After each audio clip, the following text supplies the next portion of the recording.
Hello, good morning, everyone. Hopefully you're all well. Hopefully, got a few technical glitches and issues this morning. I can't really see the chat, so I can sort of look over here for the chat, but I can't see the chat over here. So I think it's good morning to Alison and Ben and Aaron. Great to see you guys. Awesome to have you guys on this morning. Children, hey? Children. My children used my studio. They took my television and watched the State of Origin the other day. I haven't been in my home studio for a couple of weeks, and the thing's a mess. Nothing's set up properly. Children.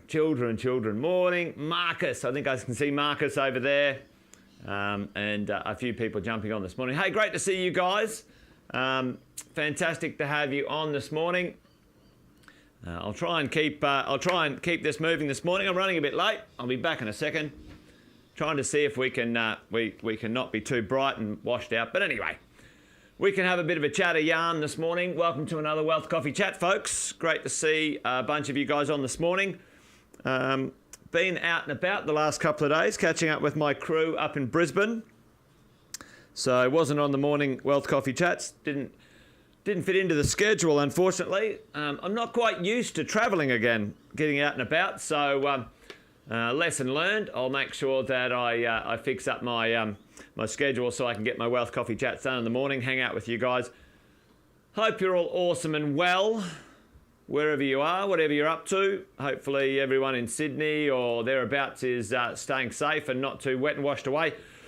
Anyone who's new, if you are new, say hello in the chat. Give us a shout out. I can see it over there. And Imral's there. But yeah, I can't read it from here. Need the glasses these days. Give us a shout out in the chat. Say, let us know where you're from, what you're up to. Just a quick bit of background if you are new. This Wealth Coffee Chat's been going about 2 years now. I think we're up to 300 episodes. 300 episodes of the Wealth Coffee Chat morning. So good work, team. And get together each morning, try and make sense of this weird and wonderful thing that we're up to, which is property investing. We're a different breed of people. Property investors who are interested in going the distance, buying good quality real estate and keeping it for a long time. And, there's plenty of headwinds. There's plenty of media mania out there that you have to navigate as a property investor. And this morning, I'm going to talk about one that I think is important for us to sort of, understand and make sure we don't overreact on. I can see the chat now. I've got a bit of something going on.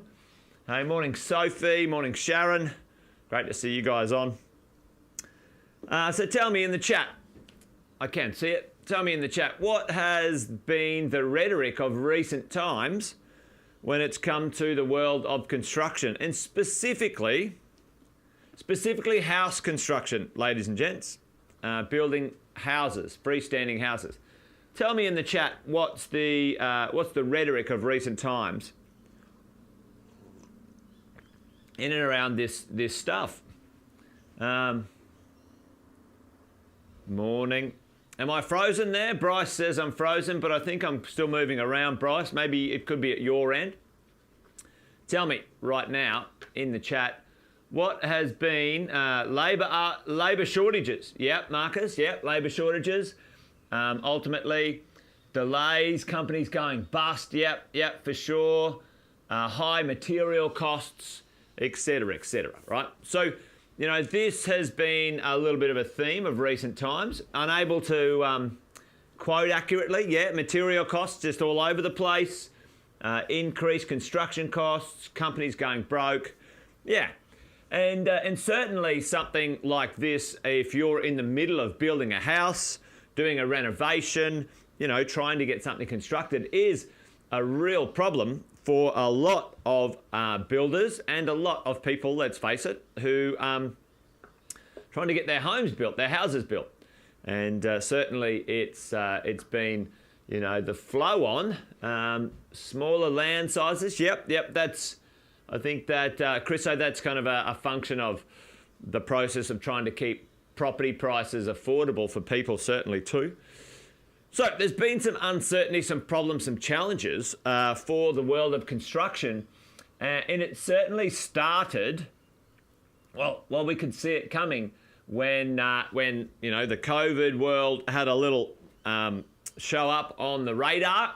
COVID showed up on the world's radar, and the government pulled out one trick it knows. It usually only knows one trick, the Australian government, unfortunately, in this moment in time, which is stimulate the Australian economy by building things, and mostly houses, right?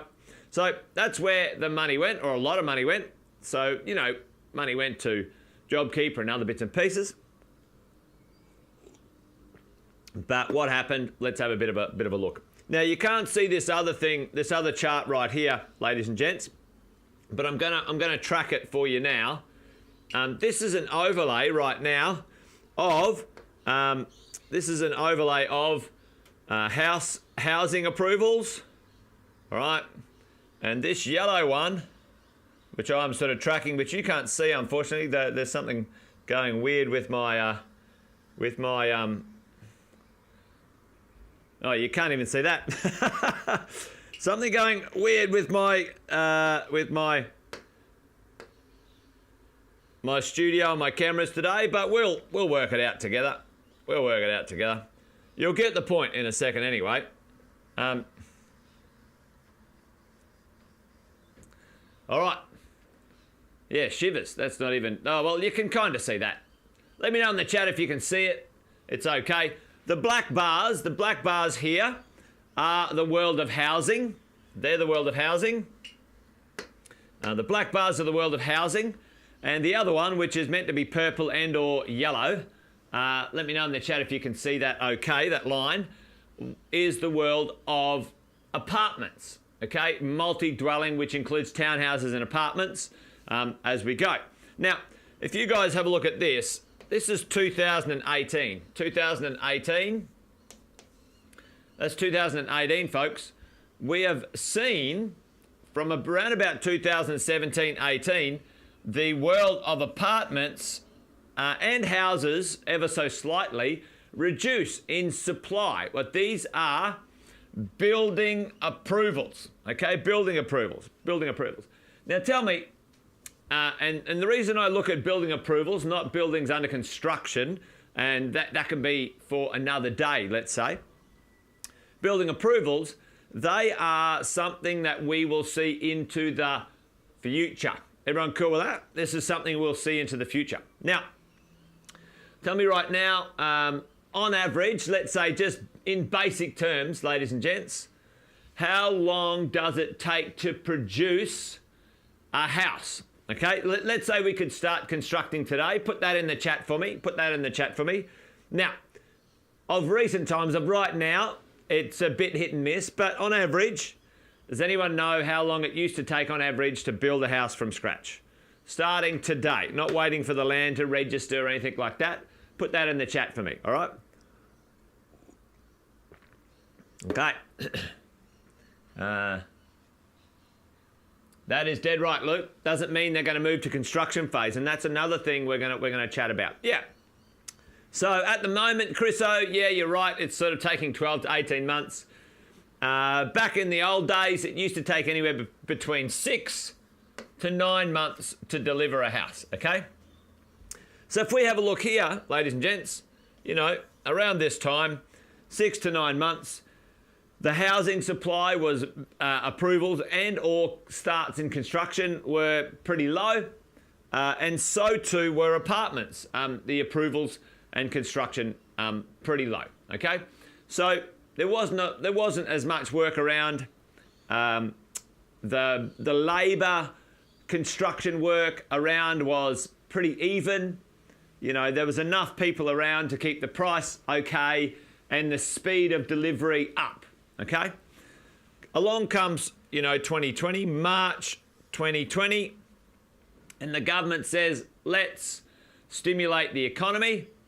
And we've been travelling along for, a good chunk of time, let's say, at least 2 years, where, the world had sort of settled into a good pattern. Enough builders, enough supply, enough pricing, we were pretty solid. And that was a great time, to be honest, to be in the world of building a house or anything. Along comes COVID, and what happens? So let's say this is our mean, this is our average. The number of houses to be built, because this is approvals, a leading measure. The number of houses to be built, so land sold, quoted up, constructed, goes up 40%. Goes up 40%, okay? Goes up 40%, folks. Now this approval, these are approvals. Now you can see late 21 and into early 22 that the approvals and the mass amount of, like, huge amounts of sales and new buildings it was over, right? The big glut had moved through, okay? But this was, let's say, 2022 over here, okay? Now what happens at the end of 2021, so you can see here, team, this is the middle. We want to get 6 months in. At the end of 2021 and the start of 22, what has to happen? They all have to start being built, okay? And this is where we're seeing, literally, what we're seeing here, team, is we're seeing a 12 months of a temporary spike in construction demand. Okay, 12 months. It's not continuing forever. It went up and went down with the stimulus. Okay, so what else happened? Tell me in the chat right now. What else happened last year? Did it happen last year or the beginning of this year? Sometimes I'm getting a bit of the time frames mixed up. That has really disrupted two major things that have disrupted supply chains around the world. I'll jump in and tell you. Tell me in the chat if you want to. The war in Ukraine and the COVID lockdowns and restrictions out of China. Okay, those are two major things. There's many other things going on. Fires took out like all the wood, didn't they, Sharon? You know, the timber supply, okay? Less timber around and so on. So we had supply issues, really, at the end of the day. Two major things, and there's many other things. So we're now having this glut of construction travel through for delivery, folks. It has to be delivered, it has to be built. And this is where we're finding, and of recent times, this is where we've found some challenges for the marketplace. 40% more buildings to build. We don't have 40% more people in the country to build them. And at the same time, wars, fires, and supply constraint issues. Okay, will it last forever? The answer is no. It's not going to last forever. Feels like it, okay, but it's not going to last forever. What we're seeing right now, so new approvals back down here. New approvals for freestanding houses back down, okay? So it's now just going to take this chunk to move through the pipeline to see where we land, okay? We're already starting to see, we've already started to see builders and some freestanding house builders come back to 16 and 20 week fixed price commitments on their, or fixed time commitments, not price, fixed time commitments on building a house. Okay, we haven't seen that for 12 months, okay, in the marketplace. Talking to a couple of the builders that we work with. In the process of building a house, usually the first part of the house is putting down the slab after you've cleaned up the land and whatever. But the first big chunk is like, let's pour some concrete, all right? You've got to put the slab down. Some of the builders we're working with have seen the first price reductions on putting slabs down for houses that they have seen in over 12 months. And the concreters calling them back going, hey, we don't have a lot of work. We don't have a lot of work. You got anything going on? So that's the early stage call here. All right. So depending on the supply constraints around the world is something we can't predict, but you would think it would flow through over the next 12, 18 months. Right now we're seeing the first parts of the labour pressures in here potentially lessen in the world of construction. Okay? What does that all mean? Well, really at the end of the day, team, let's say something broad. Future shocks in the construction world should be less and less and less from here on in. I'm calling it, I always call it early, this stuff. I called the worst undersupply Australia's ever seen. If we didn't have COVID and this issue here where they stimulated the economy, you have a look at the world of apartments, medium density dwellings right now. Still, you have a look. It's the worst it's been for over 20 years, and population adjusted. So, when you go back here and you think, it was pretty high over there and over here, if we're 7 million people more than we were, so get this, 7 million people more than we were 2 decades ago, 7 million more, but it's the same number as it was 2 decades ago. The percentage is ludicrous, ladies and gents. The new construction game is in all sorts. The housing is in all sorts because of one reason, and the multi-unit density stuff is in all sorts because of another reason, okay? They're not exactly the same because building a single house is different to building a multi-density property. And if you build above like 3 stories or 2 stories, you need other licenses and so on. I won't go into that. They're not being affected as much as these ones because these are kind of turnover. Anyway, we'll talk about that. Again, units are down the toilet, houses coming through. And it's fake supply. Tell me, this is a really good thing. Is this supply here, let's say we've had a record, so we've got a record housing supply coming through. So let's say these houses, 150,000 houses get built. Looks like I've frozen there for a second. Tell me, am I still there? Am I still there, ladies and gents? Let me know in the chat if I'm still there or I've just frozen and everything's blown up. Let's see. All right. No, I'm still there. All right. So, my chat's disappeared and everything. Anyway, let me know in the chat if you're still there, ladies and gents. I don't know what happened. Back again. I'm having a shocker today. Anyway, what were we talking about? See this here, this supply, tell me, is, let's say 100,000 houses coming to the market, is that going to go into the rental pool? Like, who are these houses going to, by and large, the majority? Tell me in the chat. Tell me that one in the chat right now. Who's it going to? So this increase in supposed construction and supply, is it real supply? Is it supply to the rental market? Is it supply to the market for new buyers? Is it supply coming through that's going to hit the market, be sold? Yeah, boom. Look, it's owner-occupiers. Folks, it's the majority of people who were, they're 4 friends living in a house together.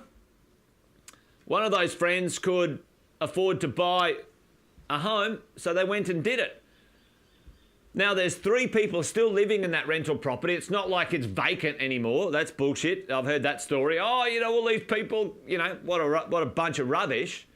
And now all these new houses, they're not vacant, available for the rental market. It's just an owner-occupier moving in. So, you know, it's a really interesting story when you dive into the stats of this stuff, folks. Anyway, there you go. A little bit of a bitsy, technically disrupted Wealth Coffee chat today. But we shall see. It was first home buyers, owner occupiers. Yeah, there you go. All right, team. Great to hang out with you. Thanks for joining us. I'll get my mojo back on next week. We'll have a whole week of uninterrupted Wealth Coffee chats. Back in my studio, back at my house, back in my regular everyday programming, folks. And we'll hang out and do it again. All right, that's it. I'm rambling on. You guys be awesome. Be well. Join me next week for another Wealth Coffee chat, Monday, 8:10. See you then, folks. Bye-bye.